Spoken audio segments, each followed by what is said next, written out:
Hey folks, welcome to the channel. I'm Don, this is Rockin' the Country. I'm looking forward to this. This is a regular request, but it's not going to be a regular song, I have a feeling. Try Texas. That's why I'm wearing my Longhorns hat. My nephew went there. It's Larry Fleet's song, and it was requested by none other than David Emsweiler. So Dr. Dave, thank you for this request, my friend. Dave and his wife Christine sent me the Stetson hat that I wore down in Kentucky. Well, I've worn it a number of times on the channel and such, but I was at down in Frankfort, Kentucky during the Derby. I was at my friend's house.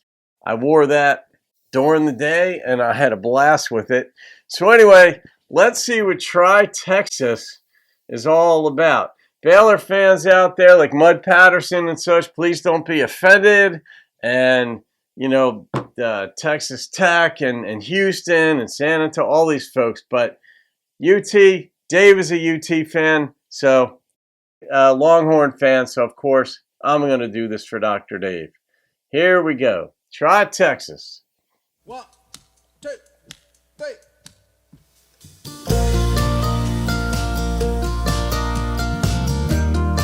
That's good video for 1979.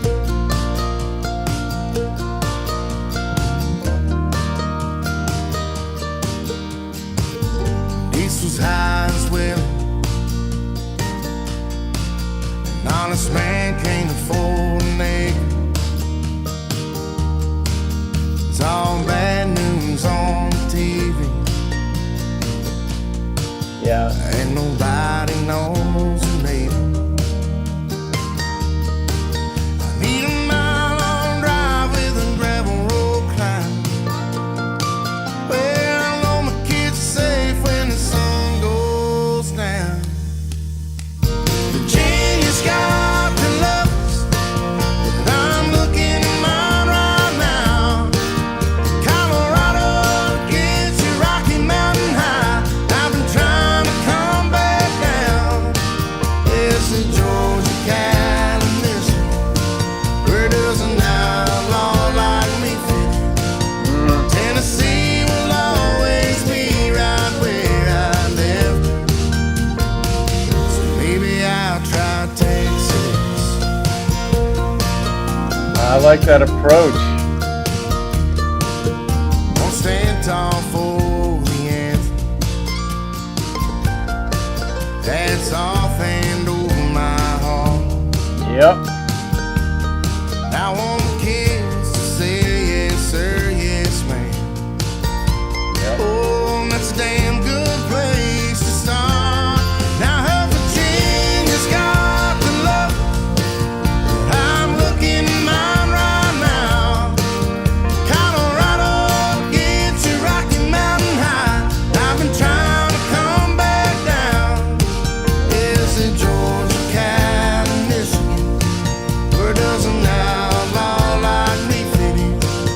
Tennessee will always be right where I live. So maybe I'll try Texas.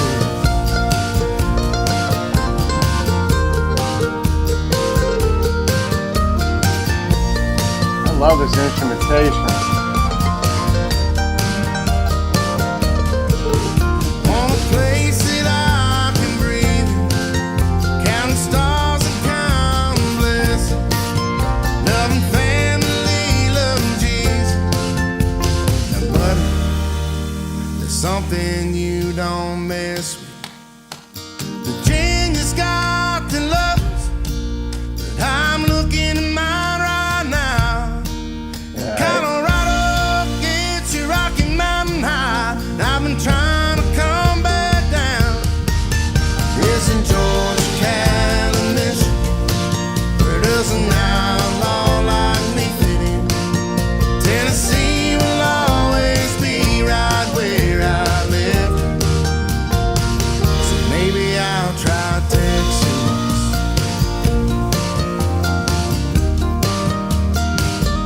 Maybe I'll try Texas.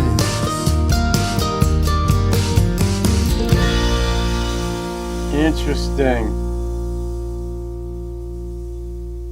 Tennessee will be where he lives.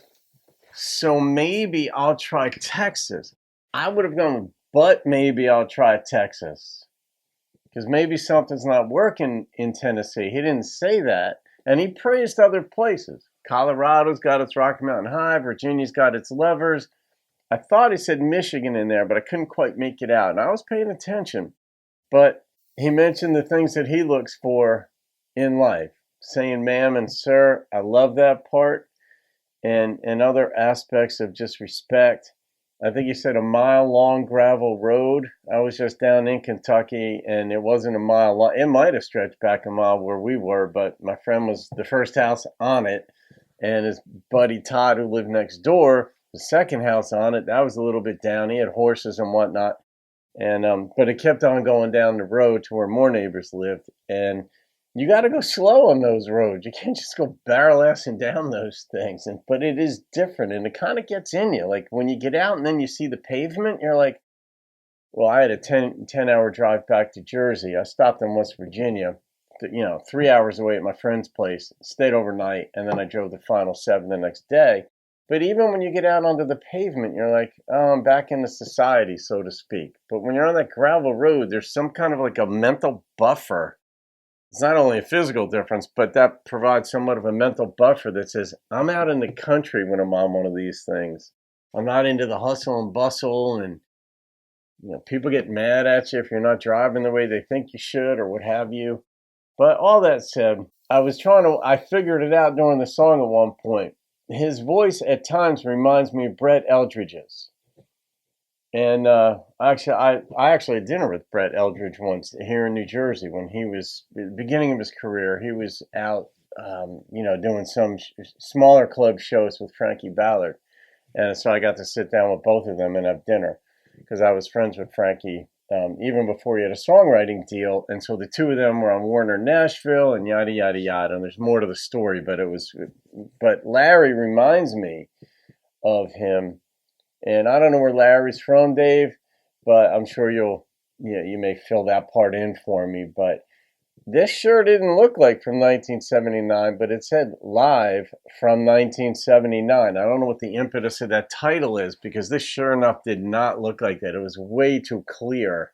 The audio and the video were clear, and much clearer than you'd expect from a 79 video. So. Oh, it also was not the anthem I was expecting. And I'm sure you saw that coming, Dave, because you've got a pretty good read on me, too. But it was like, so maybe I'll try Texas. It's like he hadn't even tried it yet, so maybe he'll move there. But he already negated that idea in the prior line when he said Tennessee will be, like, always, maybe, did he say where I call home? Or where I'll live, either way. So maybe I'll try Texas. That part, there was a disconnect there that I'm not able to completely resolve. But I'm sure you will, Dave, and others. So, all right, what am I going to rate this one? All right, I got to go with the number that popped into my head on this. And it was a 9.0. And immediately the instrumentation popped into my head, along with the intrigue of the lyricism in this. It kept my attention. I didn't know where he was going with it. He didn't throw anyone under the bus, but the harmonies in this were nice. But the instrumentation, even the drummer with like that brush stick thing, I love it when they make that sound instead of like the regular drumsticks. And then the mandolin that was in this, I'm pretty sure it wasn't a special type of mandolin. I think it was just a mandolin, and the pitch in that just really added a nice texture to this production. So there it is. All right, guys, you can thank David Emsweiler for that suggestion. Have a great day. I'll see you on another video, and keep rocking the country.